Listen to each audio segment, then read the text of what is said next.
Assalamualaikum warahmatullahi wabarakatuh. Bismillah, alhamdulillah, wassalatu wassalamu ala rasulillah wa ala alihi wa sahbihi wa mawala. Allahumma salli ala Sayyidina Muhammadin al-Fatih lima uhlik wal khadimi lima sabaq wa nasiril haqqi bil haqqi wal hadi ila suratikal mustaqim wa ala alihi haqqa qadrihi wa miqdarihi al-azim amma ba'd. Alhamdulillahi rabbil alamin. Eh, Pada kesempatan kali ini kita akan coba membedah satu buku karya Dr. Mukhlis Muhammad Hanafi, buku berjudul Moderasi Islam dalam kurung menangkal radikalisasi berbasis agama. Buku ini covernya seperti ini, seperti yang ada di hadapan kamera ini. Buku ini diterbitkan pada tahun 2013 dan diterbitkan atas kerjasama Pusat Studi Al-Quran dengan kerjasama dengan Al-Azhar kayaknya, Ikatan Alumni Al-Azhar. Jadi karena memang penulisnya Pak Mukhlis alumni Al-Azhar dan beliau dulu pernah menjabat sebagai ketua Ikatan Alumni. Buku ini berkisah atau bercerita atau menjelaskan persoalan-persoalan mengenai moderasi Islam. Perlu diketengahkan terlebih dahulu, bukan berarti ketika buku ini diberi judul Moderasi Islam, Islam itu tidak moderat. Tetapi penulisnya ingin menunjukkan bahwa di dalam Islam itu ada ajaran-ajaran yang moderat. Jadi penulisnya Pak Mukhlis ketika satu acara menjelaskan bahwa buku ini sebetulnya bukan dalam rangka untuk meragukan ajaran Islam yang tidak moderat, tetapi justru ingin memunculkan atau menampakkan sisi-sisi moderasi, sisi-sisi moderat di dalam ajaran Islam. Oleh karena itu, Pak Mukhlis Hanafi ini menulis kurang lebih ada 8 bab. Semuanya membahas tentang persoalan moderasi Islam. Jadi ada kaitannya, baik itu dari sisi konsep moderasi itu bagaimana, kemudian aspek-aspek yang ada pada ajaran Islam, di mana di situ terdapat kemoderatannya, nilai-nilai moderatnya itu ditampilkan oleh Pak Mukhlis. Namun sebelum itu kiranya penting untuk mengetahui latar atau situasi di mana umat Islam secara umum, secara global, hubungan Islam di tingkat global dengan Barat di era 90-an itu sudah mulai terasa ada ketegangan. Puncaknya pasca terjadinya 9/11 ketika gedung WTC dibom. Nah, saat itu seluruh mata dunia tertuju pada Islam. Pasca komunis runtuh, ancaman Barat tidak lagi tertuju pada komunis. Jadi Uni Soviet runtuh, kemudian Barat mulai menjadikan Islam sebagai musuh yang harus diwaspadai. Kemudian terjadi satu fenomena bom, peledakan gedung WTC pada tanggal 9 bulan 11 itu yang kita kenal dengan 9/11. Nah, di situ mulai terjadi banyak kecurigaan terhadap umat Islam, maka kita mengenal adanya istilah Islamophobia. Jadi ketakutan yang berlebihan terhadap orang-orang Islam. Hal ini sebetulnya memang kita perlu sadari juga bahwa hal tersebut tidak bisa terpisahkan dari sikap atau perbuatan umat Islam itu sendiri yang mencerminkan perilaku buruk sehingga orang-orang Barat, khususnya Eropa, itu mereka tidak simpati kepada umat Islam. Nah, sejak saat itulah banyak negara-negara Muslim kemudian memberikan wacana-wacana keislaman yang mana ingin menampakkan bahwa wajah Islam itu tidak sebagaimana yang mereka persepsikan. Mereka orang-orang Barat persepsikan. Yang Islam yang dikenal sebagai ekstrim, kemudian teroris. Nah, di situ mulai banyak ajakan-ajakan dialog antar umat, khususnya umat Islam dengan umat-umat agama lain. Nah, sebetulnya dalam konteks Indonesia itu juga tidak terlepas dari kejadian-kejadian ekstrim sampai tim menimbulkan korban jiwa.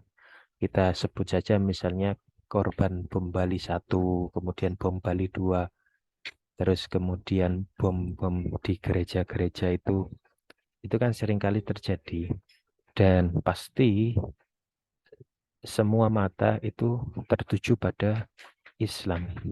Hal ini membuat agama Islam, ajaran Islam itu seakan buruk di mata umat-umat yang lain.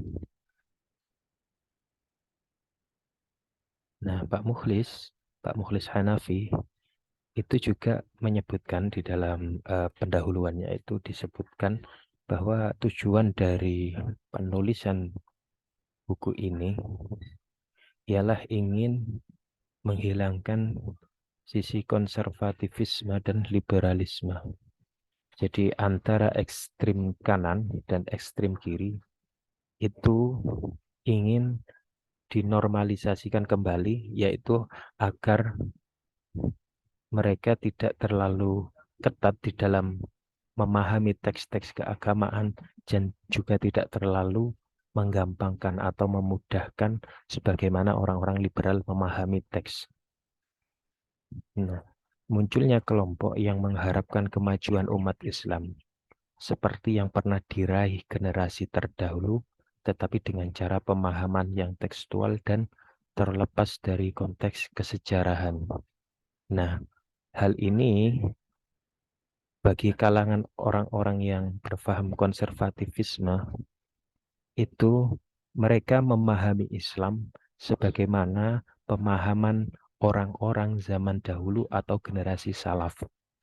Bukan generasi salafnya yang salah, bukan pemahaman generasi salafnya yang salah, tetapi situasi orang yang memahami pemahaman para ulama salaf kemudian tidak dikontekstualisasikan, tidak disesuaikan dengan perkembangan zaman sekarang, justru itu akan menjadikan satu problem. Sehingga tak ayal mereka tampak seperti generasi yang terlambat lahir. Sebab hidup di tengah masyarakat modern dengan cara berpikir generasi terdahulu. Mereka selalu mendambakan bahwa Islam itu pernah menggapai satu kejayaannya di era abad pertengahan atau di era Abbasiyah, kemudian di generasi salaf. Nah, umat-umat terdahulu, umat Islam terdahulu itu mereka meraih kejayaannya karena kemudian bagi orang yang ingin memahami, bagi orang yang ingin kembali ke masa kejayaan itu mereka mencoba memahami teks-teks terdahulu itu, teks-teks keagamaan yang dikarang dihasilkan oleh para ulama, tetapi dengan cara pandang orang-orang terdahulu. Nah, maka Pak Muhlis menyebutnya generasi yang terlambat lahir. Karena apa? Karena kita itu sekarang hidup di abad 20, di abad modern. Sehingga kenapa? Tetapi kita tidak mampu menyesuaikan, tidak mampu mengikuti perkembangan zaman, sehingga terkesan pemikiran kita tertinggal. Satu sisi ingin menggapai satu kemajuan, tetapi di sisi lain mereka justru ingin kembali ke masa lalu dengan pemahaman orang-orang masa lalu, sehingga terjadi bentrokan, ketidaksesuaian konteks antara generasi dahulu dengan generasi saat ini. Ini satu sisi. Di sisi lain, orang-orang liberalisme, pemahaman liberal itu muncul, mereka terlalu longgar di dalam dan terbuka pada modernitas sehingga mengaburkan esensi ajaran agama sendiri dan mengakomodir seluruh budaya yang berasal dari peradaban lain. Nah, jadi yang sebelah atas ini mereka terlalu ketat di dalam memahami teks. Sementara yang sebelah bawah ini mereka terlalu longgar sehingga terkesan kalau ini yang bawah ini orang-orang liberal itu mereka tidak memiliki identitas, kehilangan identitas, kehilangan esensi ajaran agama Islam tentunya ya. Karena apa? Karena terlalu welcome, terlalu menerima segala produk pemikiran dan budaya yang berasal dari peradaban lain, khususnya peradaban eh, orang-orang Barat.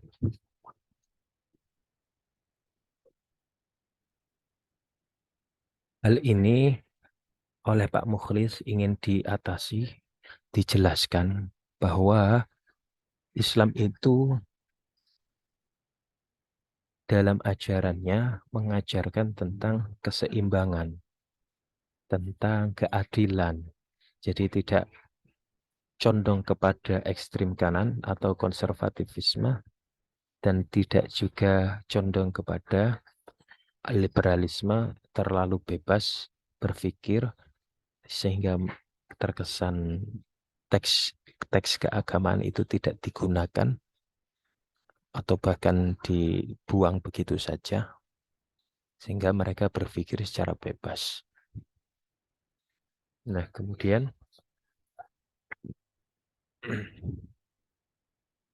isi dari buku ini ingin menjelaskan tentang ada setidaknya 8 poin atau 8 bab sebagaimana yang saya sebutkan tadi. Pertama-tama dijelaskan mengenai konsep al-wasatiyah itu apa. Jadi kata wasat itu kan sering diambil dari ayat وَكَذَلِكَ جَعَلْنَاكُمْ أُمَّةً وَسَطًا لِتَكُونُوا شُهَدَاءَ عَلَى النَّاسِ di surat Al-Baqarah itu. Nah, dijelaskan konsep al-wasatiyah dalam Islam itu seperti apa. Kemudian bagaimana Islam itu menyikapi kekerasan dan terorisme. Apakah Islam itu identik dengan kekerasan atau terorisme. Kemudian juga menjelaskan tentang amar ma'ruf nahi mungkar. Kita sebagaimana disebutkan di dalam Quran itu kan wajib untuk melakukan amar ma'ruf nahi mungkar. Akan tetapi tentunya dengan syarat-syarat dan ketentuan yang berlaku.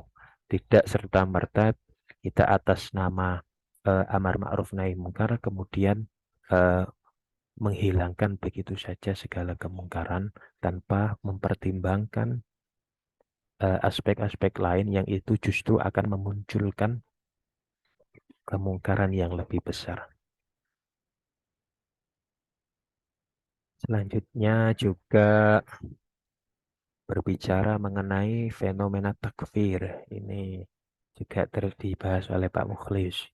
Di sini nanti kita akan jelaskan panjang lebar karena sebetulnya poin intinya juga terdapat di dalam bab ini, di dalam fenomena takfir ini.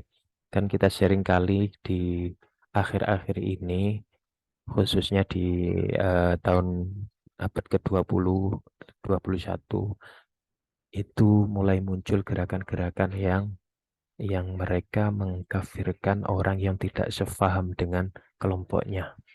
Nah, ini akan dijelaskan sejarah, kemudian faktor yang melatar belakangi, kemudian dampak dari pengkafiran itu seperti apa.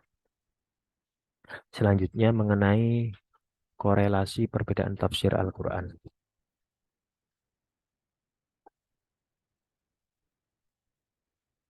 Maksudnya hubungan, eh, kan kita itu biasanya memahami satu tafsir itu tafsir ayat ayat Al-Quran itu pasti berbeda-beda. Setiap orang memiliki cara pandang yang berbeda, memiliki keilmuan yang berbeda, sehingga menghasilkan satu produk tafsir yang berbeda pula. Nah, ini nanti korelasinya bagaimana kita menyikapi dengan adanya eh, tafsir-tafsir yang berbeda itu. Gimana sikap kita.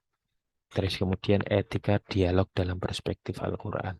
Jadi Al-Quran juga menyebutkan cara atau metode di dalam berdakwah.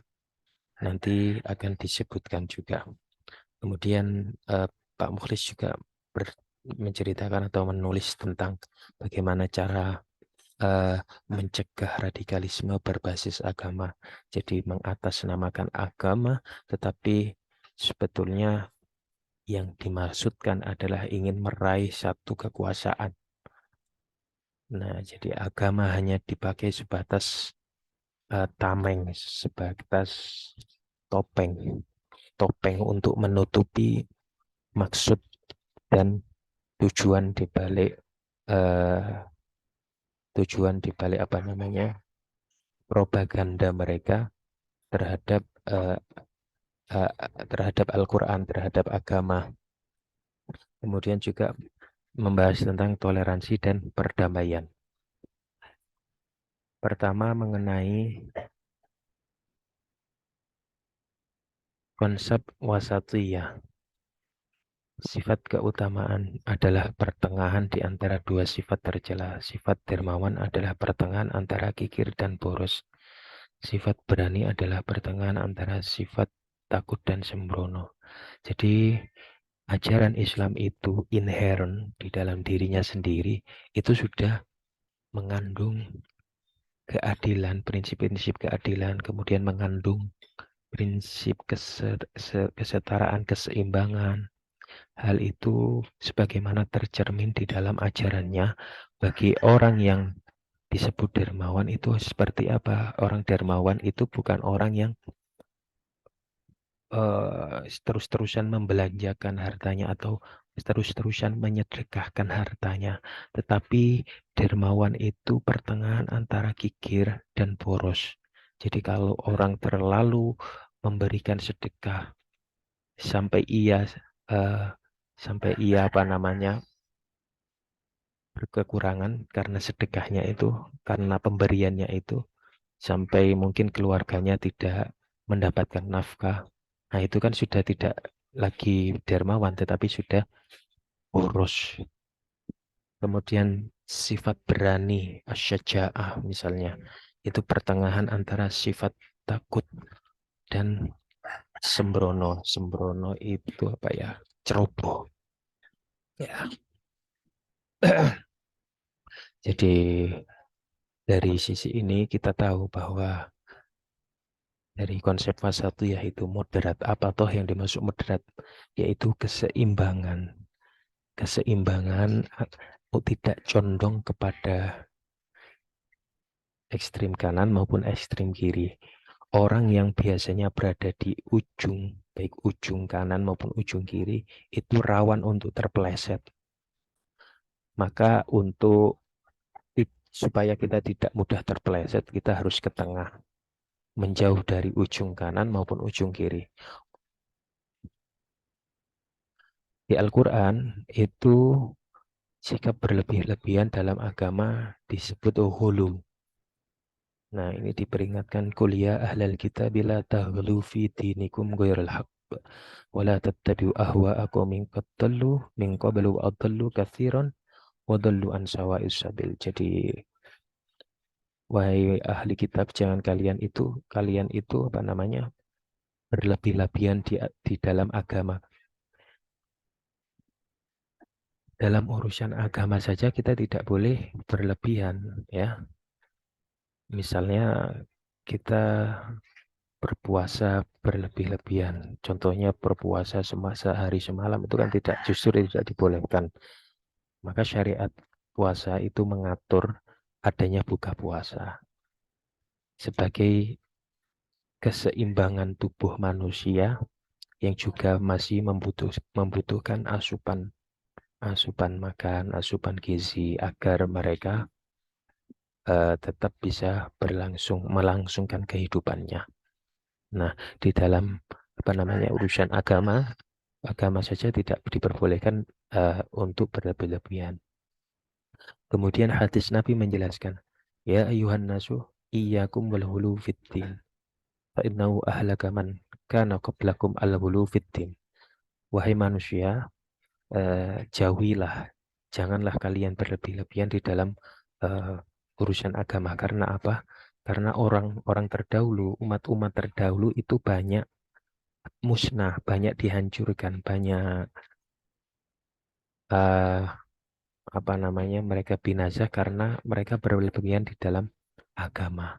Umat-umat terdahulu itu berlebih-lebihan di dalam bertindak bertindak apa namanya misalnya sampai mendustakan Rasul utusan Allah Subhanahu wa taala. Ini juga dilarang oleh oleh Nabi Muhammad di dalam hadisnya yang diriwayatkan oleh Ibnu Majah. Selanjutnya, misalnya kita dapati cerminan wasatiyah di dalam agama. Sebagaimana saya sebut tadi, salah satunya misalnya di ketika kita menyebut seseorang itu dermawan, itu berarti dia ter, di antara sifat boros dan sifat kikir, pelit ya. Nah, dari sisi akidah, selain mengajak beriman kepada yang gaib, Islam mengajak akal manusia untuk membuktikan ajakannya secara rasional. Jadi tidak kalah banyaknya ayat-ayat yang menuntut ayat-ayat Al-Quran, ayat-ayat di dalam Al-Quran itu tidak kalah banyaknya menuntut untuk manusia itu menggunakan akalnya.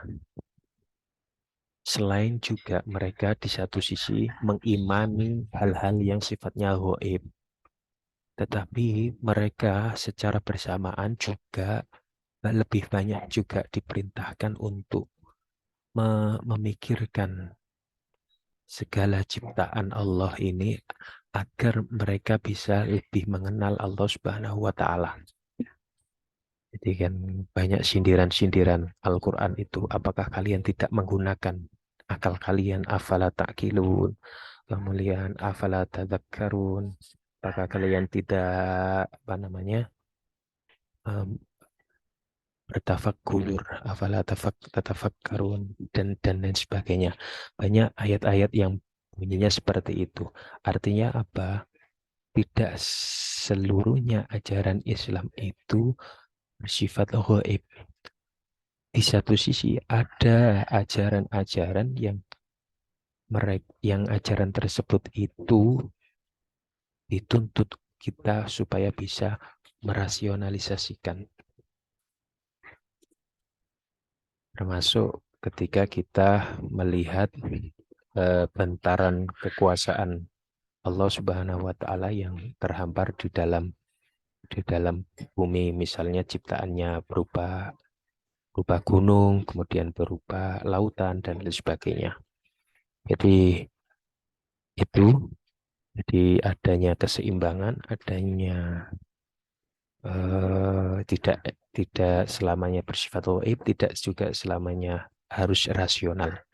Dari sisi ibadah dan syiarnya, misalnya di surat Al-Jumu'ah itu ketika azan berkumandang, itu kita bersegera diperintahkan untuk menuju masjid.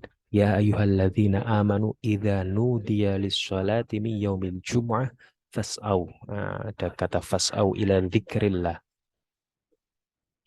Maka bersegeralah untuk mengingat Allah. Dengan kata lain untuk berangkat Jumatan. Wadharul bai' dan tinggalkanlah jual beli. Kemudian di ayat selanjutnya فَإِذَا قُضِيَتِ الصَّلَاةُ مِنْ يَوْمِ الْجُمْعَةِ إِذَا نُودِيَ لِلصَّلَاةِ مِنْ يَوْمِ الْجُمْعَةِ ذَلِكُمْ خَيْرٌ لَكُمْ إِنْ كُنْتُمْ تَعْلَمُونَ فَإِذَا قُضِيَتِ الصَّلَاةُ فَانْتَشِرُوا فِي الْأَرْضِ. Ada kata فَانْتَشِرُوا فِي الْأَرْضِ وَابْتَغُوا مِنْ فَضْلِ اللَّهِ. Jadi di ayat 9 itu perintah untuk hablum minallah, untuk beribadah kepada Allah. Ketika itu sudah selesai ditunaikan, kemudian fantasyiru fil ardi. Kita diperintahkan untuk kembali lagi untuk menyebar di bumi. Artinya untuk melakukan aktivitas kembali. Kemudian wabtagu min fadlillah, dan memperoleh keutamaan fadl Allah. Jadi kalau tadi diperintah untuk mengingat Allah, setelah itu kemudian diperintah untuk melakukan aktivitas bekerja. Nah, dari sini kita bisa tahu cerminan wasatiyah di dalam agama. Jadi tidak hanya memerintahkan untuk beragama, untuk menyembah, sholat, puasa, zakat, haji, tetapi juga ada aktivitas-aktivitas di mana itu manusia diperintahkan juga untuk bekerja, mencari nafkah, menghidupi keluarga. Nah, itu.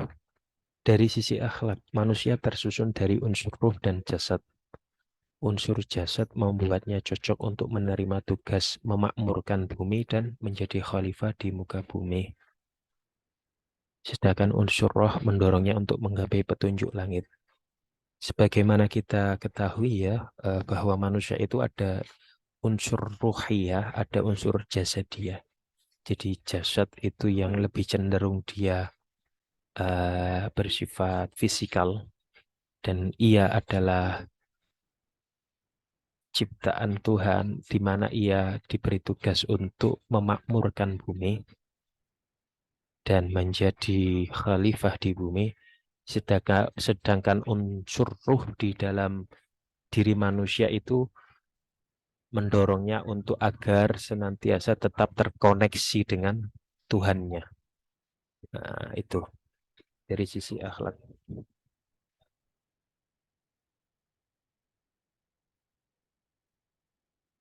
Selanjutnya mengenai tanda-tanda moderat di dalam beragama. Yang pertama, fiqhul waqi', itu memahami realitas. Kenapa memahami realitas itu menjadi perlu? Karena memang ketika seseorang itu ingin beragama, ia harus memperhatikan situasi di mana ia beragama. Jadi kita ketahui bahwa corak keberagamaan antara orang-orang Indonesia yang pada dasarnya ia hidup di daerah tropis itu akan jauh berbeda dengan corak beragama orang-orang yang hidup di Afrika, yang mereka hidup di tengah-tengah gurun pasir. Nanti umat Islam yang hidup di Barat, di Eropa juga pasti akan memiliki corak keberagamaan yang berbeda pula. Nah, hal ini kita harus paham. Fiqhul waqi', memahami konteks, memahami realitas. Tidak bisa disamakan misalnya orang-orang yang hidup di Indonesia kemudian dengan orang-orang yang hidup di, di wilayah yang non subtropis, yang bukan tropis, itu memiliki corak keberagamaan yang beda. Nah, fikul waqi' ini juga perlu difahami karena apa? Untuk berfatwa juga, untuk berfatwa. Jadi seorang mufti, orang yang memberikan fatwa itu harus memahami realitas sekitarnya. Makanya seringkali kita mungkin terjadi perbedaan hukum antara ulama yang hidup di Indonesia dengan ulama yang hidup di Timur Tengah. Itu suatu hal yang wajar. Mengapa? Karena memang al-wakiknya beda, realitasnya berbeda. Tidak serta-merta kemudian satu hukum itu dikeluarkan dan hukum itu berlaku bagi seluruh umat Islam. Nah, iya pasti dibatasi dengan realitasnya. Hukum itu dibatasi dengan realitasnya. Dalam kasus tertentu, hukum itu bisa sesuai dengan realitas di Indonesia, tetapi justru di satu sisi itu juga akan eh, apa namanya memiliki perbedaan dengan realitas yang berkembang di Timur Tengah misalnya. Saya tidak bisa memberi contoh ya apa ya contohnya. Eh,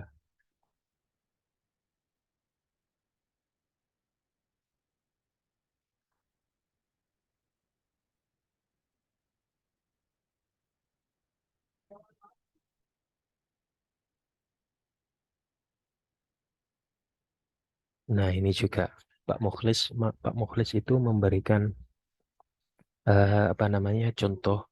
Jadi segala tindakan itu harus diperhitungkan maslahat dan mudaratnya. Contoh ketika seseorang ingin menggulingkan satu pemimpin yang zalim, itu kan sebuah keharusan. Tetapi para fuqaha membolehkan untuk membiarkannya tetap berkuasa manakala upaya penggulingan itu akan mengakibatkan bahaya atau madorot yang lebih besar.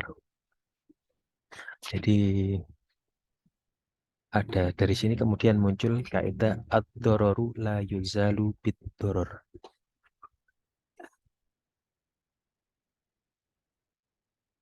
Nah ini kemudian beliau Pak Mukhlis juga memberikan contoh kehidupan Nabi sendiri di Mekah itu 180 derajat berbeda sekali dengan kehidupan Nabi di Madinah.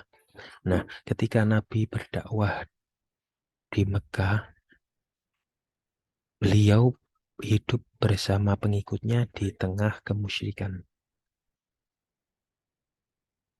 Nah, beliau kan hidup di tengah-tengah orang musyrik, menyembah berhala. Dan di sekitaran Ka'bah ketika itu masih banyak patung-patung berhala sesembahan orang-orang musyrik. Kenapa kok Nabi tidak menghancurkan? Nah, ini termasuk fiqhul waqi', memahami realita, memahami konteks. Ketika kalau Nabi menghancurkan, sementara pengikut Nabi di situ belum, umat Islam ketika itu masih sedikit. Nah, maka dikhawatirkan justru ketika Nabi menghancurkan berhala-berhala itu, maka balasannya orang-orang atau umat-umat Islam ketika itu justru akan mendapatkan bahaya. Mereka bisa dibunuh, dipersekusi, keluarganya diusir dari Mekah dan lain sebagainya. Maka sebagai pengejawantahan fiqhul waqi', Nabi melihat situasi di Mekah, beliau kebanyakan apa namanya memahaminya tidak tidak frontal begitu. Beliau banyak ngalahnya di Mekah itu. Jadi dicaci maki, kemudian dilempari kotoran, beliau tidak membalas. Tapi coba lihat ketika beliau Nabi Muhammad sudah memiliki kekuatan di Madinah menggalang pasukan yang begitu besar. Nah, ketika diserang oleh kaum kafir musyrik Mekah, beliau membalasnya. Ketika diperangi, beliau memerangi balik. Makanya ayat yang pertama kali turun untuk legalitas berjihad perang itu turunnya di Madinah di surat Al-Hajj ayat 39 itu. Udzina lilladzina yuqataluna bi annahum zulimu. Jadi kalian itu diizinkan untuk kotalu berperang. Karena apa? Karena kalian dizolimi. Jadi bisa membalas. Jadi itu fikul wake. Yang kedua fiku al-aulawiyat. Jadi dari kata aula, dari kata yang lebih utama. Memahami prioritas. Mana yang harus didahulukan, mana yang harus dikebelakangkan atau diletakkan di akhir. Misalnya ketika ada satu kewajiban dan perbuatan sunnah, mana yang harus diwajibkan, yang dilakukan terdahulu, yaitu ya misalnya ya tentunya dengan mengerjakan kewajiban terdahulu, ya dahulu ya. Mana yang harus didahulukan antara membayar hutang ataukah bersedekah, maka lebih didahulukan anjurannya adalah membayar hutang. Nah itu fikul aulawiyat itu namanya.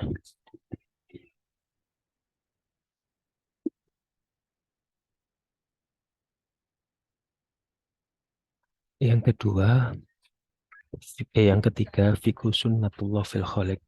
Memahami sunnatullah dalam penciptaan. Jadi hukum Allah atau sunnatullah sebab akibat lah katakanlah. Fiku memahami sunnatullah bahwa di dunia ini, di alam ini kita itu diciptakan bermacam-macam, beragam. Dan Allah sendiri yang menghendaki kita itu beragam, tidak seragam. Ya ayuhan nasu inna khalaqnakum min dzakari wa untha wa ja'alnakum syu'uban wa qabail lita'arafu tujuannya. Jadi memang desain awalnya itu adalah berbangsa-bangsa, banyak bangsa, banyak suku.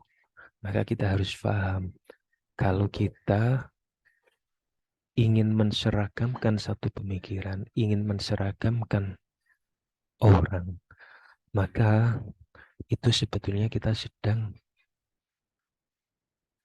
musodimun lima syiatillah. Kita sedang menentang sunnatullah. Wong sunnatullahnya, hukum Allahnya kita itu beragam, kok kita ingin menseragamkan. Kira-kira begitu. Ya, selanjutnya fikhu at-taisir fitin, memahami kemudahan yang diberikan di dalam agama. Jadi di hukum-hukum itu, hukum fikih itu banyak memberi alternatif kemudahan. Misalnya orang melakukan safar, perjalanan, mereka diperbolehkan untuk apa namanya menjamak, mengkosor, kemudian ia diperbolehkan untuk tidak berpuasa. Nah, hal-hal seperti ini rukhsah di dalam agama, kemudahan-kemudahan di dalam agama, kita harus pahami bahwa agama memberi kemudahan bukan dalam rangka untuk kita menyepelekan syariat agama, syariat Islam, syariat Allah. Tetapi justru kemudahan itu Allah sendiri yang memberikan. Nah, itu. Yang selanjutnya fiqhun nas ad-diniyah al-kamilah. Memahami nas Al-Quran dan hadis. Jadi teks-teks keagamaan secara proporsional, secara komprehensif, al-kamilah, menyeluruh, tidak parsial. Jadi pemahaman terhadap teks baik Al-Quran maupun hadis itu harus difahami secara komprehensif. Nah, kesalahan orang ekstrim, baik itu ekstrim kanan maupun ekstrim kiri, mereka tidak bisa memahami teks secara komprehensif, secara menyeluruh. Biasanya mengambil satu teks yang itu sesuai dengan pendapatnya, kemudian diterapkan secara keseluruhan, secara menyeluruh. Misalnya dia mengambil teks jihad, teks ayat Al-Quran bercerita tentang jihad, menjelaskan tentang jihad. Dia lupa bahwa ayat-ayat yang bercerita tentang jihad yang turun di Mekah dengan ayat-ayat jihad yang turun di Madinah itu memiliki karakter yang berbeda. Nah, Kalau hanya mengambil teks-teks jihad yang itu sifatnya kital, peperangan, kemudian mengesampingkan teks-teks jihad yang dia tidak bersifat peperangan, maka itu sudah melakukan simplifikasi atau reduksi pemahaman. Kita sudah mereduksi. Seharusnya yang betul adalah kita mengkompromikan atau menjam apa ya, mengkompilasi, mengumpulkan, kemudian kita tarik satu kesimpulan bahwa kalau ayat-ayat jihad di dalam Al-Quran yang turun di Mekah itu karakternya seperti ini, maka ini cocoknya untuk diterapkan kepada situasi yang seperti ini. Seharusnya seperti itu. Tidak kok kemudian mengambil satu ayat tentang jihad, ayat jihad yang kital, yang berperang, tetapi ia diterapkan kepada satu kondisi yang damai seperti sekarang ini. Nah, itu justru akan mengalami satu kekacauan di dalam istimbatul ahkam, dalam mengambil hukum. Jadi ini ketika seseorang dikatakan moderat, paling tidak kita bisa mengukurnya dari 5 parameter ini. Jadi memahami realitas, kemudian memahami prioritas, kemudian memahami eh, sunnatullah fil khaliq, memahami hukum Allah bahwa kita itu memang berbeda, kemudian fiqhut taisir fiddin, memahami kemudahan-kemudahan yang telah diberikan oleh Allah, dan kemudian yang terakhir adalah memahami teks keagamaan secara al-kamilah, secara komprehensif.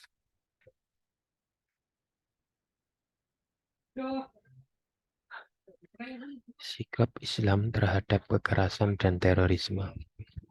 Pandangan Islam menolak semua aksi teror yang dapat menimbulkan kengerian dengan menggunakan cara-cara destruktif, merusak fasilitas umum, mengancam jiwa manusia tak berdosa, mengganggu stabilitas negara.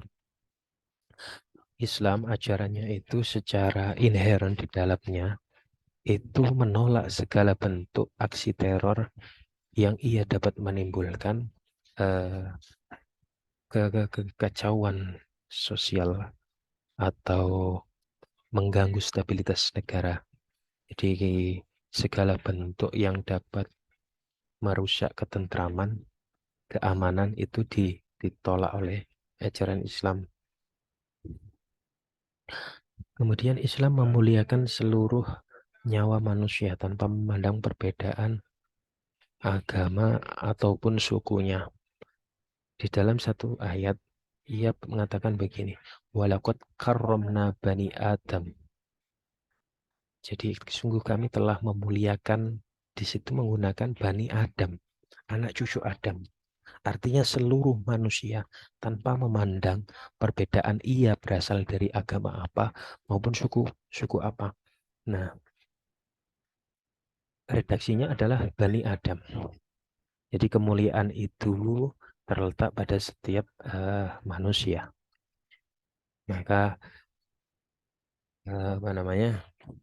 Setiap nyawa pada manusia itu memiliki harga yang cukup mahal. Islam memberi kesempatan untuk membalas bagi mereka yang tertindas dengan catatan balas yang diberi harus timbal. Ada ayat berbunyi begini terkait ini ya, poin ketiga ini. Wa jazaa'u sayyi'atun wa jazaa'u sayyi'atin sayyi'atun mithluha. Jadi balasan bagi satu keburukan adalah keburukan yang setimpal. Artinya ketika kita disakiti itu Islam memberikan toleransi untuk kita menyakiti kembali atau membalasnya ya. Bukan menyakiti kembali, membalasnya. Tetapi balasannya harus timpal. Wa jazaa'u sayyi'atin sayyi'atun misluha. Kemudian Di ayat selanjutnya, faman afa, barang siapa mengafakan, wa aslaha dan melakukan islah atau berdamai, tidak membalas, faman afa wa aslaha falahu ajruh, maka dia akan memperoleh pahala di sisi Allah.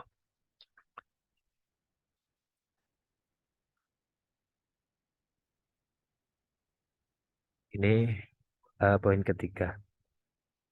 Nah, yang keempat, jangankan untuk bertindak kekerasan kepada orang lain. Islam melarang melihat orang lain dengan pandangan merendahkan. Jadi,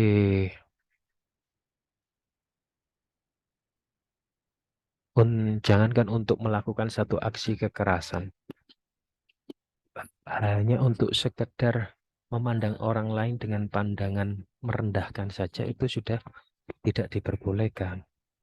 Apalagi sampai bersikap, beraksi, itu sudah eh, di luar apa namanya, sudah tidak diperbolehkan ya, juga tidak diperbolehkan.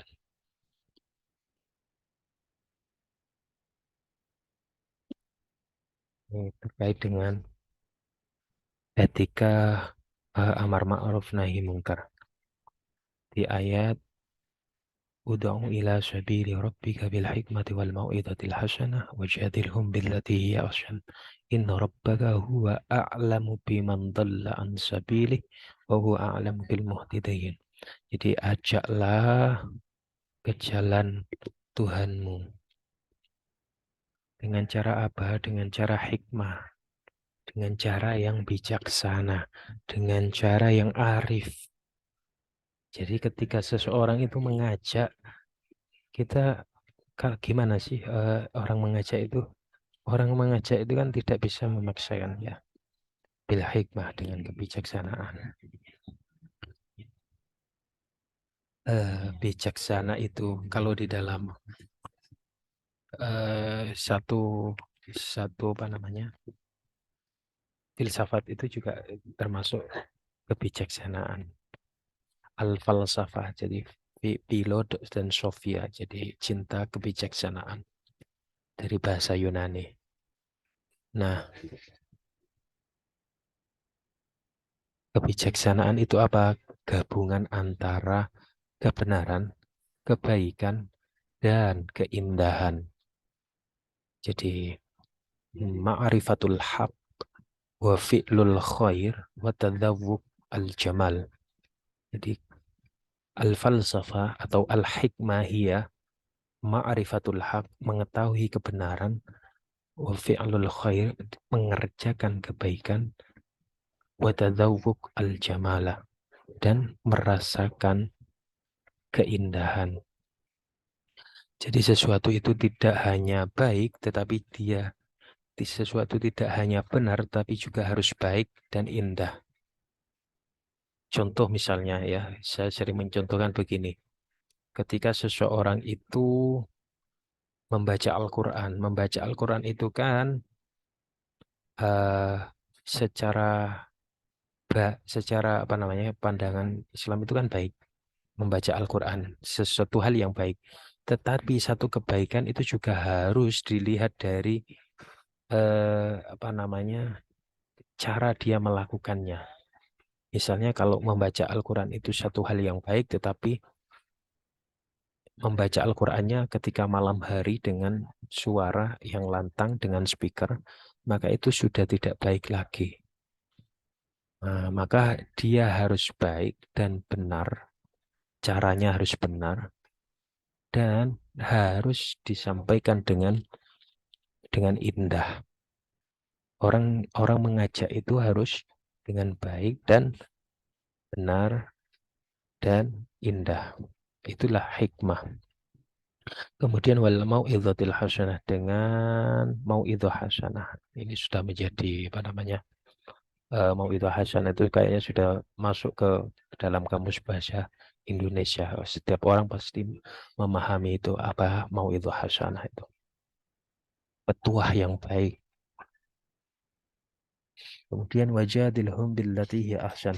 Kalau orang itu meragukan ajakan kita, kalau orang itu meragukan apa yang kita ketahui, maka debatlah mereka, dialoglah, ajaklah dia dialog, tetapi dengan ahsan, dengan cara yang paling baik. Nah, itu bagi orang yang suka berdebat, berdialog. Al-Quran memberi catatan dialognya dengan ahsan, dengan yang baik.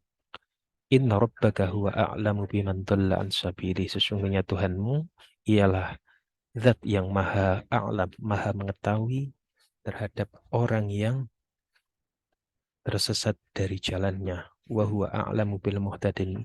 Dan Allah juga zat yang paling mengetahui siapa yang berhak memperoleh petunjuknya, hidayahnya.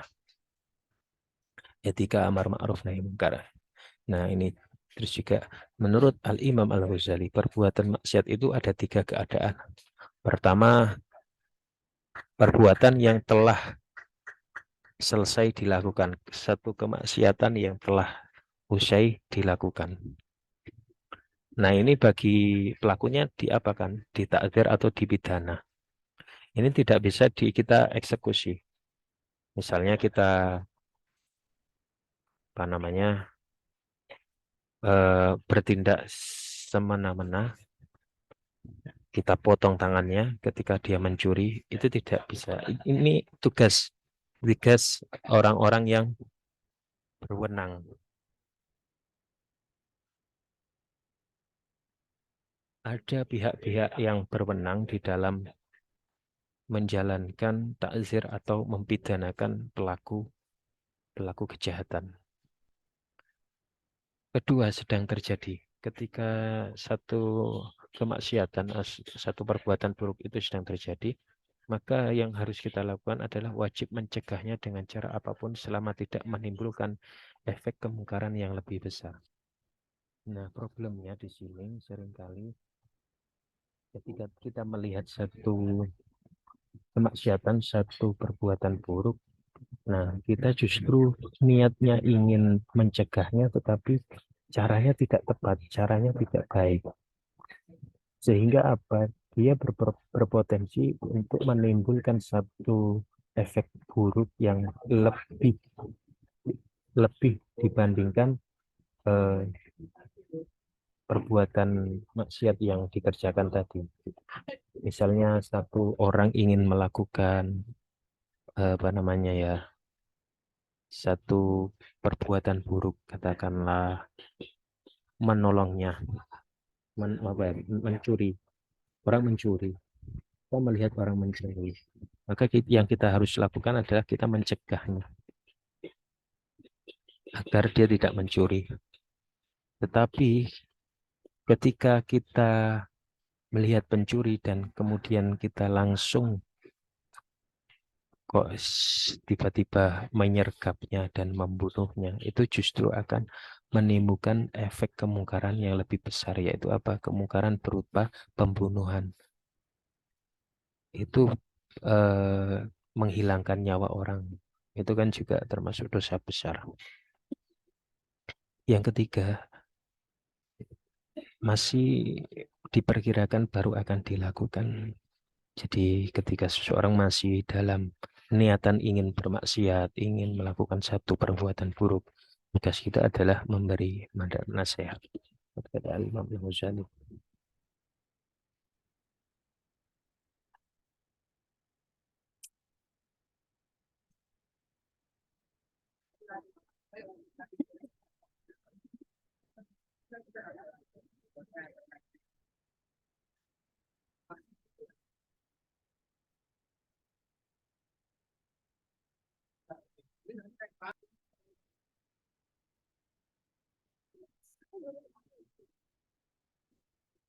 Cara selanjutnya mengenai fenomena takfir.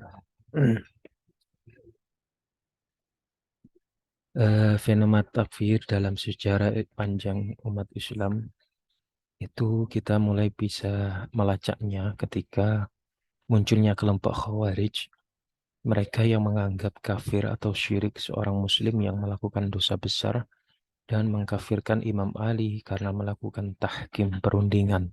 dengan Muawiyah bin Abi Sufyan. Jadi dulu ada satu kelompok, sebetulnya cikal bakalnya sudah ada ketika embrionya ketika Rasulullah masih hidup.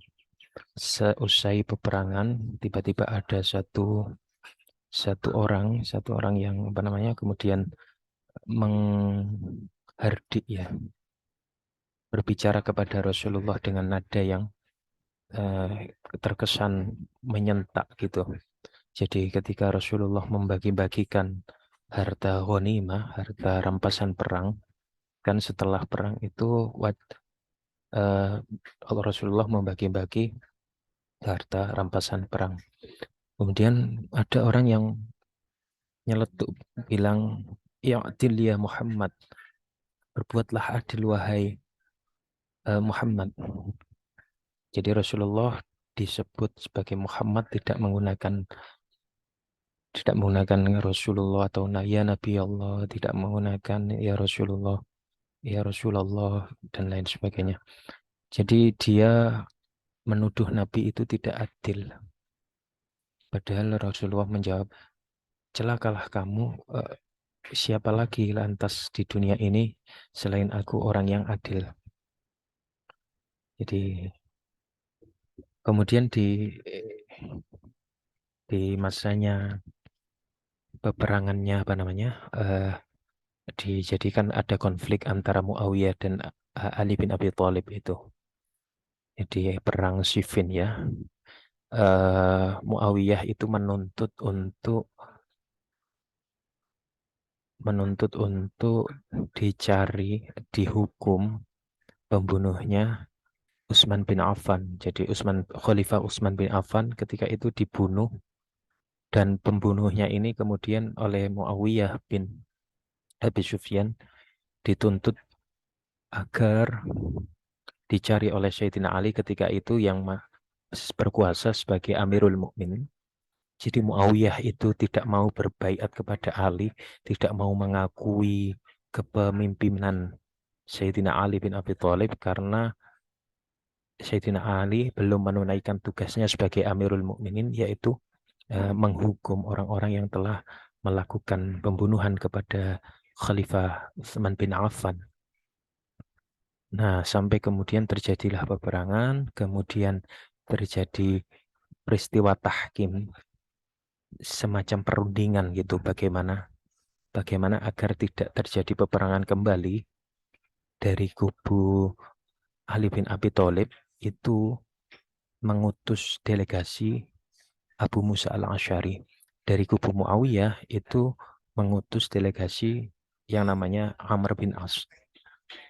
Nah, kedua dua kubu ini kemudian berunding untuk apa namanya mencegah agar tidak terjadi pertumpahan darah antar umat Islam. Nah, kemudian dari peristiwa inilah muncul satu kelompok yang dia membelot apa ya, membelot itu keluar dari barisan Ali dan barisan Muawiyah. Kelompok ini mengatakan bahwa tidak ada hukum kecuali hukum Allah. Sayyidina Ali itu telah berhukum dengan hukum selain hukum Allah.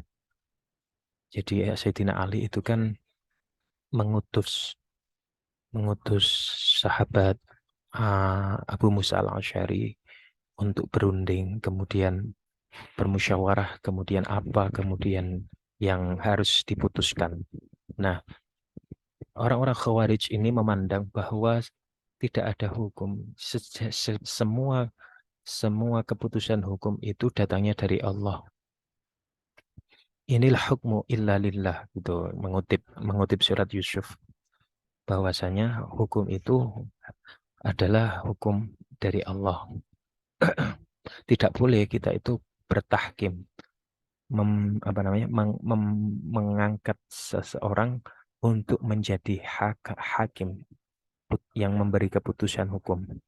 Sementara Ali bin Abi Thalib ini mengangkat Abu Musa al-Asy'ari dan dari pihak Muawiyah itu mengangkat Muawiyah bin mengangkat Amr bin As untuk berunding dengan Abu Musa al-Asy'ari. Nah, dari sinilah kemudian muncul kelompok Khawarij.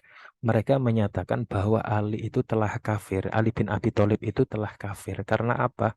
Karena ia telah eh, karena ia telah mengangkat seorang hakim untuk memutuskan satu perkara. Perkaranya apa? Yaitu tadi apa namanya? Perdamaian. Perdamaian agar tidak terjadi peperangan antara kubu Muawiyah dan kubu Ali. Berunding bermusyawarah.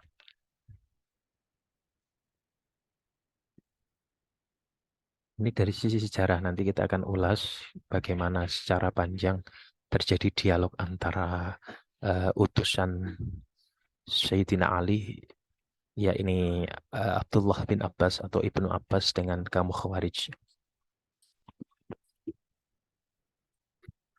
Dari sisi faktornya, sebetulnya fenomena takfir ini bisa paling tidak kita bisa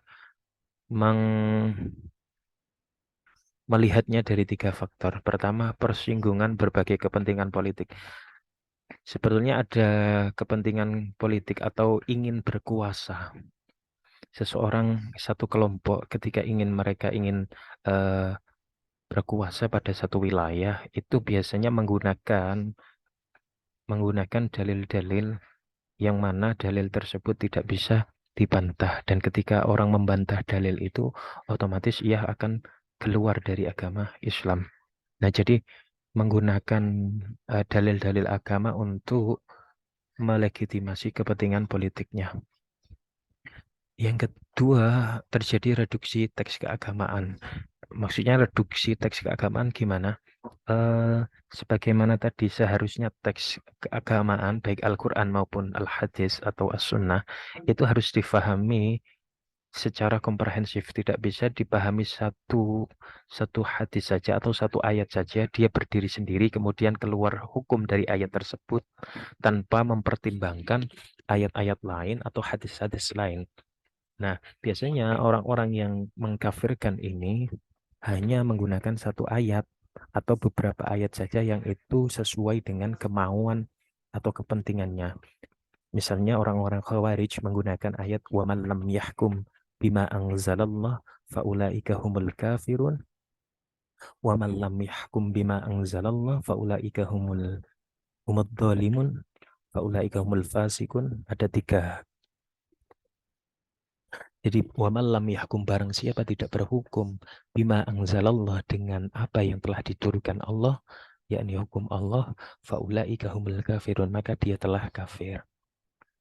Nah, ini digunakan oleh kelompok Khawarij untuk melegitimasi pandangannya bahwa Ali bin Abi Thalib itu telah kafir. Karena apa? Karena Ali bin Abi Thalib tidak berhukum dengan hukum Allah.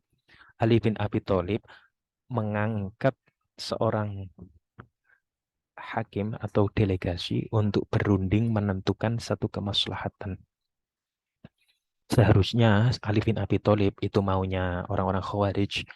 Seharusnya Ali bin Abi Thalib sebagai Amirul Mukminin itu langsung mencari solusi di dalam Al-Quran. Tidak perlu mengutus mengutus satu hakim atau satu delegasi untuk berunding. Faktor ketiga disebabkan karena faktor ekonomi, politik, sosial, budaya, dan tingkat keilmuan. Jadi tidak satu sisi kita tidak bisa menyalahkan sepenuhnya terhadap satu kelompok yang mereka itu secara ekonomi atau secara sosialnya, secara budayanya mereka tertindas lemah. Kenapa? Biasanya orang yang tertindas, orang yang lemah, mereka itu ketika melakukan satu perlawanan, maka dia akan melakukan perlawanan tersebut secara ekstrim. Orang kalau ditekan terus-menerus, itu pasti perlawanan yang diberikan itu akan semakin besar. Nah, biasanya gerakan-gerakan radikal ini, mereka adalah orang-orang yang biasanya dalam tanda kutip itu orang yang teralienasi, terasingkan. Mereka orang yang jauh dari hiruk pikuk masyarakat. Biasanya mereka itu cirinya orang yang selalu menutup diri, tidak membuka diri. Nah, faktor ini bisa juga menjadi pendukung bagaimana ketika seseorang itu memiliki pola pikir yang cenderung takfir atau mengkafirkan orang lain di luar kelompoknya. Karena ya itu tadi mereka selalu menutup diri, tidak terbuka, tidak aware dengan situasi dan kondisi sekitarnya. Nah, sebetulnya dampak dari takfir itu apa toh? Betapa bahayanya kalau fenomena takfir ini terus ada terus-menerus. Orang Rasulullah sendiri itu sangat mengkhawatirkan, sangat melarang sekali terjadi kita itu jangan sampai mengkafirkan orang lain karena konsekuensinya akan berat. Mengkafirkan seseorang sama halnya memberitahukan orang itu bahwa nasibnya di akhirat adalah di neraka jahanam dan akan kekal selama-lamanya di sana. Ketika orang sudah bersyahadat, mengucapkan kalimat syahadat, itu artinya dia memiliki kunci untuk masuk ke surga. Nah, sementara dalam keyakinan kita, orang-orang kafir, itu mereka kekal di dalam neraka, di dalam neraka jahanam. Nah, kalau kita menuduh orang kafir melakukan kekufuran, maka sebetulnya kita sama halnya memasukkan orang tersebut ke dalam neraka, sehingga menutup potensi untuk dia bisa masuk ke surga. Bahayanya sampai di situ. Sedangkan di dunia, darah dan hartanya halal, tidak diperkenankan menikahi seorang muslimah, dan tidak berlaku baginya hukum-hukum yang berlaku bagi umat Islam. Orang misalnya menuduh orang kafir, menuduh orang melakukan satu kekufuran sehingga menjadikan dia kafir, ini konsekuensinya berat. Artinya apa? Yang semula dia sudah menikah, maka nikahnya menjadi batal. Karena apa? Karena tidak sah pernikahan terjadi ketika dua orang berbeda agama. Ya, artinya ketika dia sudah menikah, kemudian laki-laki misalnya, seorang laki-laki kita tuduh kafir, maka dengan sendirinya kita telah membatalkan pernikahannya. Kemudian dia juga tidak berhak menjadi wali atas putri-putrinya ketika putrinya akan hendak menikah. Kemudian misalnya terkait kewajiban-kewajiban agama yang terbebani kepada orang tersebut menjadi tidak terbebani lagi. Artinya dia tidak wajib sholat, kemudian dia tidak wajib zakat. Karena apa? Syarat untuk melakukan itu semua adalah mukallaf. Orang yang terbebani hukum-hukum taklif, kewajiban-kewajiban di dalam agama itu adalah mukallaf. Nah, orang kafir itu tidak mukallaf, dia tidak terbebani. Nah, begitu bahayanya kan kalau kita menyematkan kata kafir itu kepada orang lain. Makanya tidak mudah ahlu sunnah itu mencap satu orang sebagai kafir. Bahkan kalau kita melihat dia masih sholat menghadap kiblat, kita tidak boleh mengkafirkannya. Itu ajaran dalam ahlu sunnah wal jamaah. Jadi dampak serius yang akan terjadi ketika kita mengkafirkan orang lain.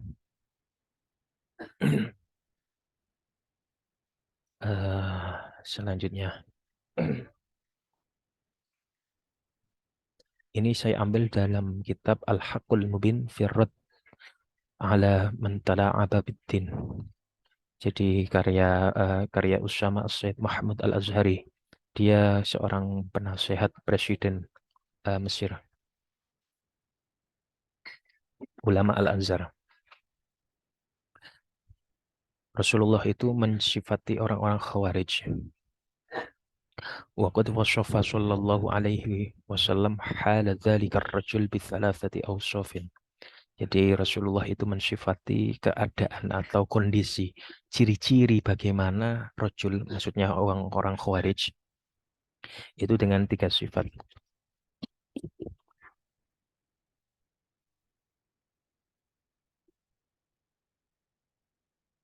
Yang pertama adalah awal wa annahu atahullahul Qur'an fahuwa laysa bigharibin anil Qur'an bal huwa mansubun ilaihi wa qad i'tana bil Qur'an wa khadamahu wa hafidhahu washtahara bihi fasara dhannun nas fihi hasanan li syu'in khidmatihi lil Qur'an wa inayatihi bihi.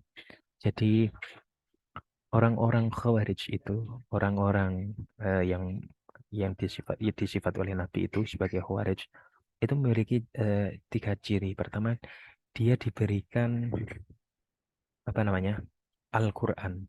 Allah memberinya, biasanya orang ini ahli Quran. Sampai-sampai orang menyangka bahwa karena dia begitu intensnya dengan Al-Quran, sering berinteraksi i'tana bil Quran, maksudnya memberi perhatian terhadap Al-Quran karena khidmahnya, karena dia begitu khidmah terhadap Al-Quran, kemudian dia menghafalnya, sampai-sampai washtahrobi, dia terkenal sebagai ahli Quran. Fasyara dhannun nas, maka orang-orang itu menyangka bahwa dirinya adalah orang baik.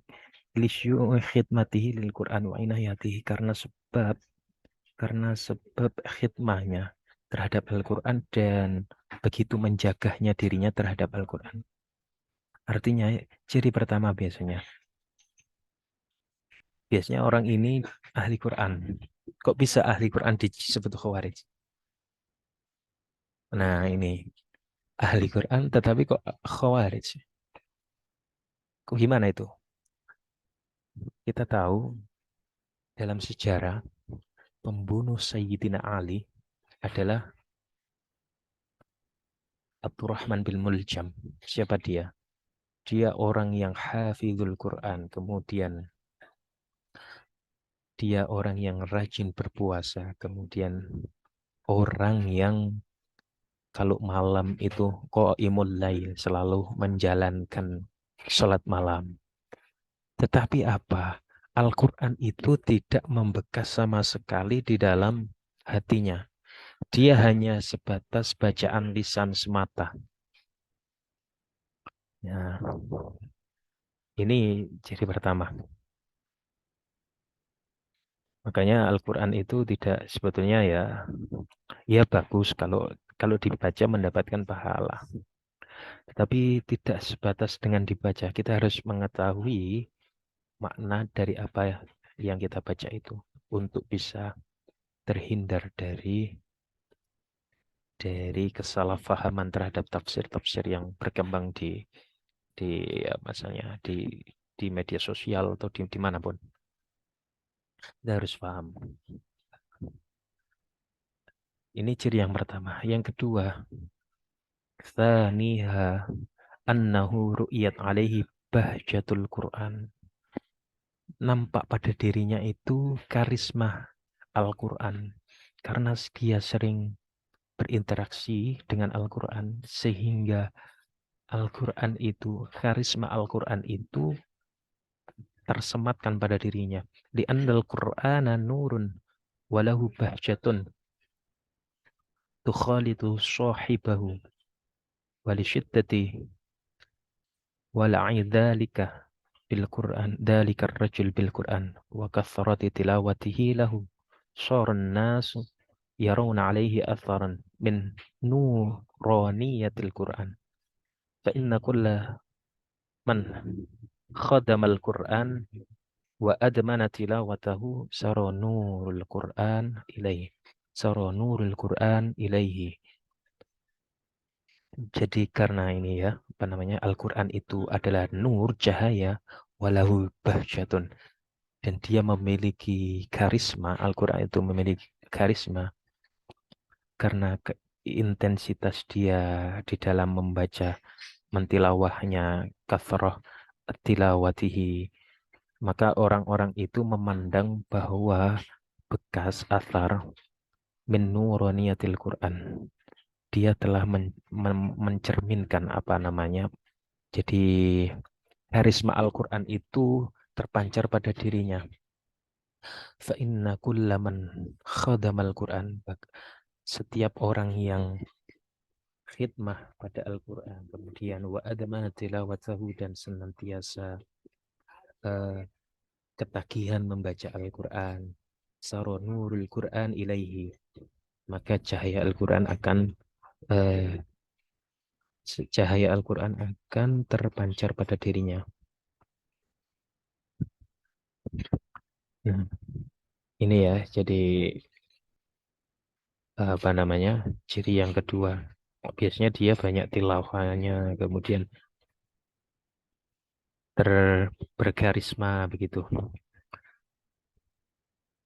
Yang ketiga, annahu rajulun syadidul hamasah lihadzal din hatta shara rid'an lil Islam wa hamiyan lahu wa munafihan an hamahu. Ini yang penting ini, jadi semangat semangat terhadap agama ini begitu tinggi. Orang ciri khawarij misalnya. Yang ketiga, syadidul hamasah. Dia punya dia punya semangat keberagamaan yang begitu tinggi, tetapi apa? Tidak diimbangi dengan pengetahuan yang memadai. Jadi semangatnya aja yang tinggi, tetapi pengetahuannya atas agama itu tidak memadai. Ini di dalam kitab Al-Haqqul Mubin.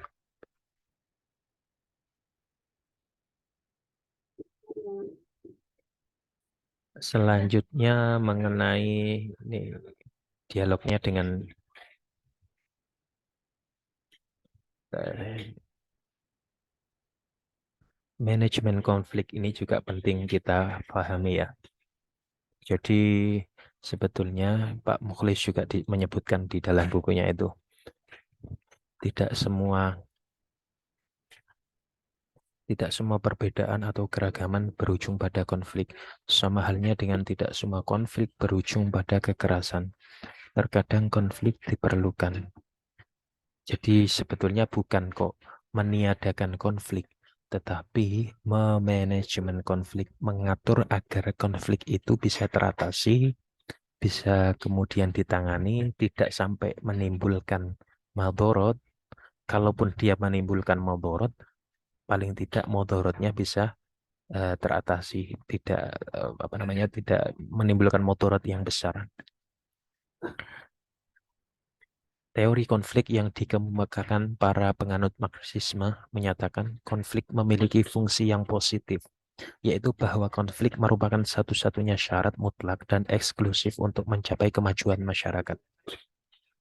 Jadi sebetulnya kalau kita melihat masyarakat yang maju itu bukan karena mereka tidak ada konflik di sana, tetapi bagaimana mereka memanage, mengatur setiap konflik yang terjadi, itulah yang menjadikan mereka maju peradabannya.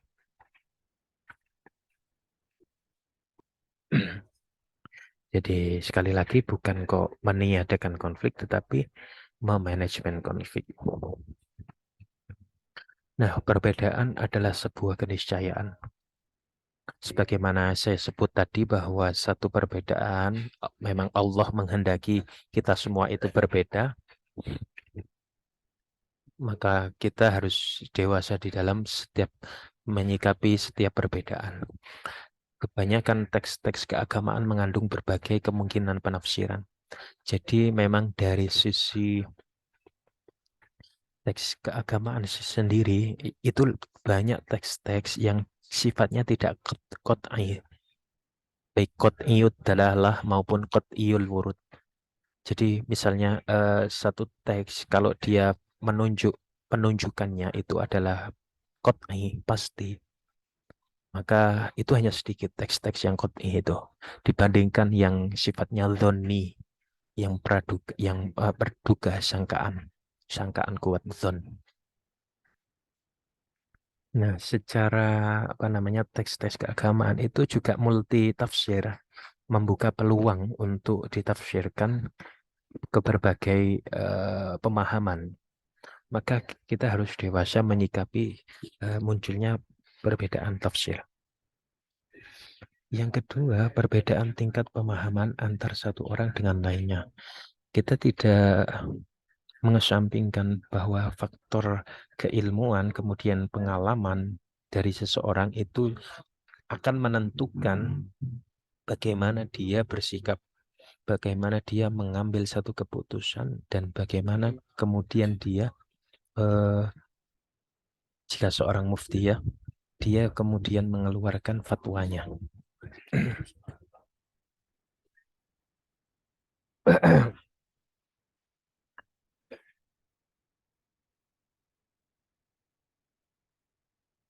Kemudian tentang kita dialog di dalam Al-Quran.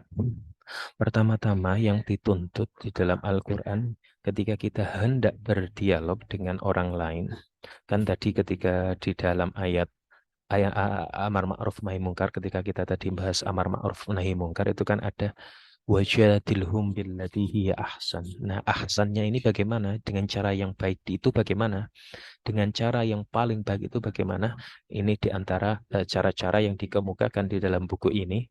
Pak Mukhlis menyampaikan bahwa ketika berdialog kita bertujuan mencari kebenaran. Niatnya harus ditata terlebih dahulu. Jadi tidak mencari kemenangan tetapi mencari kebenaran. Nah, yang kedua mendengarkan lawan bicara dengan baik. Jadi ketika lawan bicara kita sedang mengemukakan argumentasinya, kita harus menyimaknya dengan baik. Kemudian bersikap adil, objektif, dan proporsional. Selanjutnya berdialog dengan ilmu dan argumentasi yang kuat. Pesan guru saya itu begini. Jangan kamu berdebat dengan orang yang bisa kamu patahkan argumentasinya, tetapi kamu tidak bisa mematahkan sentimennya. Dengan kata lain, jangan kamu berdebat dengan orang yang keras kepala.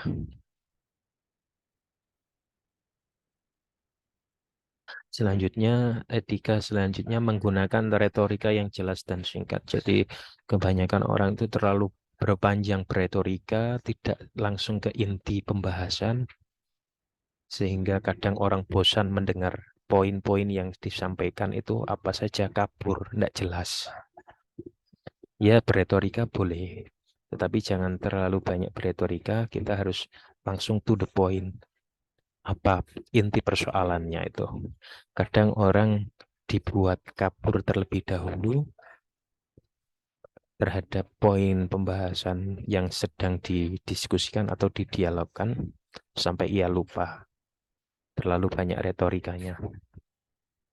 Selanjutnya memilih diksi kata yang tepat. Ini juga etika yang diajarkan di dalam Al-Quran.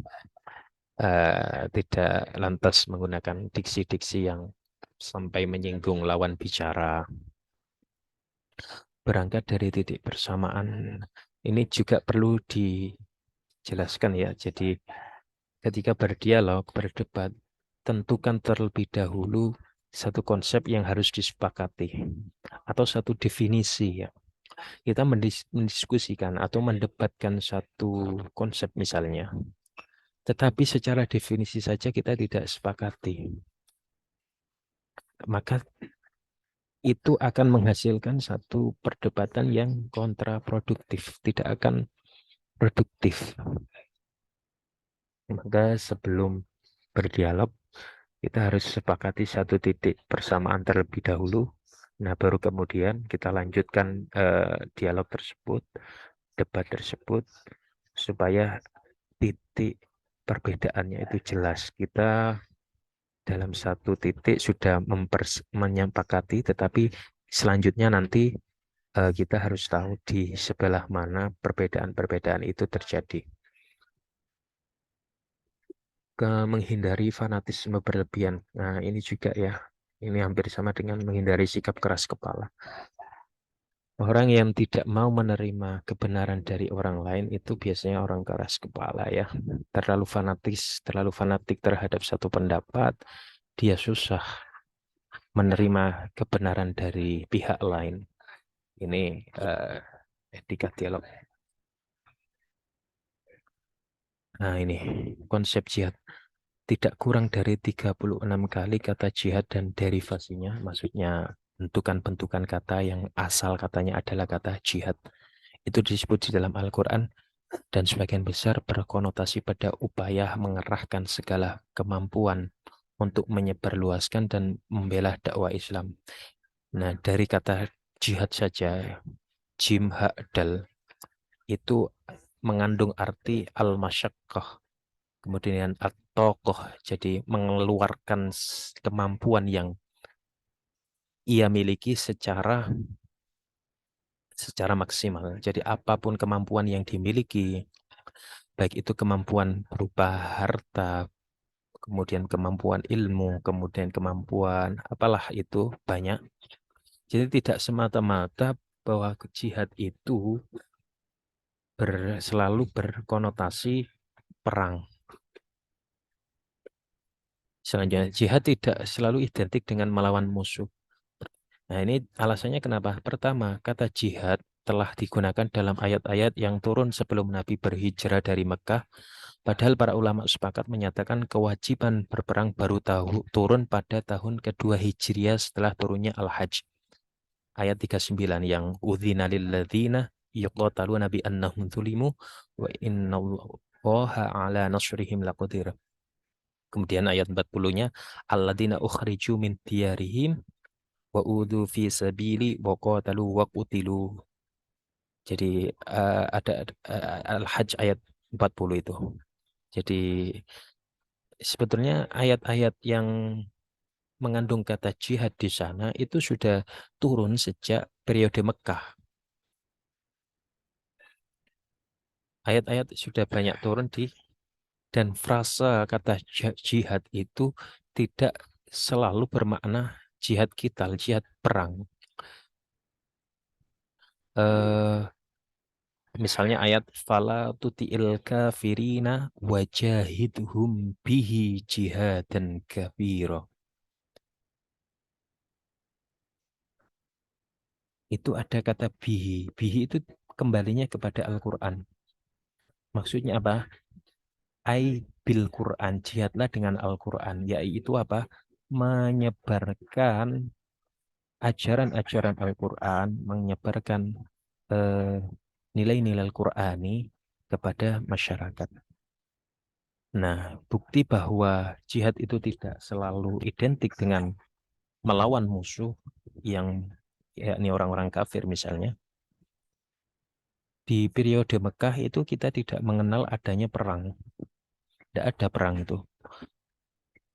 Ya, jadi perang itu baru ada ketika periode Madinah. Nah, ini dari sini saja kita bisa tahu bahwa tidak selalu kata jihad itu identik dengan melawan musuh. Yang kedua, dalam Quran surat At-Taubah ayat 73 menyebutkan bahwa sasaran atau objek jihad Nabi adalah orang-orang kafir dan orang-orang munafik. Kan ada ayat ya ayyuhan nabiyyu jahidil kuffara wal munafikin. Ada orang-orang kufar, orang-orang kafir dan orang-orang munafik. Orang-orang munafik tidak diperangi seperti halnya orang-orang kafir. Sebab secara zahir mereka adalah Islam, walaupun secara batin mereka ingkar. Orang-orang munafik itu tidak diperangi oleh Nabi karena apa? Secara zahir mereka bersyahadat, melakukan sholat, ya mungkin menunaikan zakat, melakukan puasa, melakukan ibadah. Tetapi meskipun di dalam hatinya ada keingkaran, apa namanya, ingkar terhadap Islam.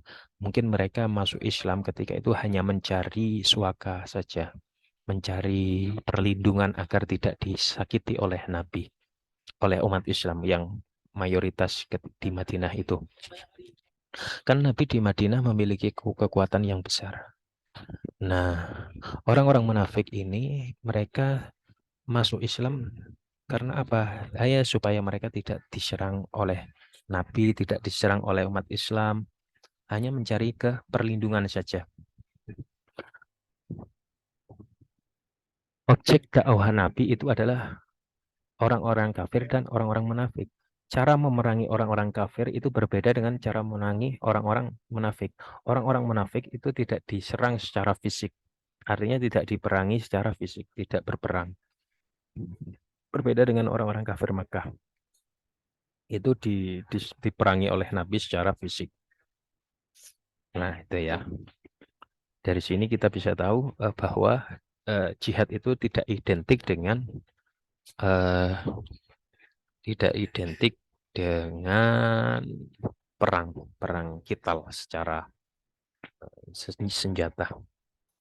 Nah, saya kira itu yang mungkin bisa saya sampaikan. Jadi pada kesimpulannya mungkin bisa saya flashback sebentar. Jadi moderasi Islam di dalam buku ini ingin menjelaskan bahwa di dalam ajaran Islam itu terdapat nilai-nilai moderasi, bukan menafikan kata Islam, ajaran Islam itu sendiri. Tetapi penulis buku Pak Mukhlis Hanafi itu ingin menunjukkan sisi-sisi moderat di dalam ajaran Islam. Itu pertama. Yang kedua, bahwa apa tadi? Bahwa ketika kita itu ingin beramar ma'ruf nahi mungkar, kita harus memperhatikan syarat dan ketentuan. Artinya ketika kita beramar ma'ruf atau ingin mencegah kemungkaran, itu jangan sampai kita melakukan nahi mungkar, melakukan satu tindak pencegahan terhadap kemungkaran, tetapi justru akan menimbulkan satu kemungkaran yang lebih besar. Jangan sampai seperti itu. Yang ketiga, kita bisa ambil pelajaran juga bahwa orang yang tadi sebutkan ciri-ciri seorang yang moderat itu harus memahami realitas di mana ia hidup. Nah, pemahaman itu penting pemahaman terhadap al-waqi itu menjadi penting karena apa? Itu akan menentukan bagaimana corak keberagamaan kita. Dan yang keempat misalnya di dalam Al-Quran mengajarkan banyak etika berdialog. Salah satunya itu harus diawali dengan niatan yang baik dan tujuan yang benar ketika berdialog atau berdebat. Yang terakhir kita bisa ambil konsep bahwa konsep jihad tidak identik selamanya dengan peperangan fisik, tetapi juga bisa mengerahkan seluruh kemampuan yang kita miliki, menggunakan apa yang kita punyai untuk kebaikan-kebaikan, untuk menyebarkan dakwah-dakwah Islam, untuk mengajarkan apa yang terkandung di dalam Al-Quran itu secara maksimal sesuai dengan batas kemampuan yang kita miliki. Dan yang terakhir, ini juga yang tidak kalah pentingnya tentang manajemen konflik. Jadi sebetulnya tidak kok menghilangkan konflik yang dilakukan, tetapi bagaimana kita mengatur agar konflik itu dapat tertangani dengan baik dan tidak tidak menimbulkan satu madharat. Saya kira itu, semoga ada manfaatnya. Saya tutup. Wassalamualaikum warahmatullahi wabarakatuh.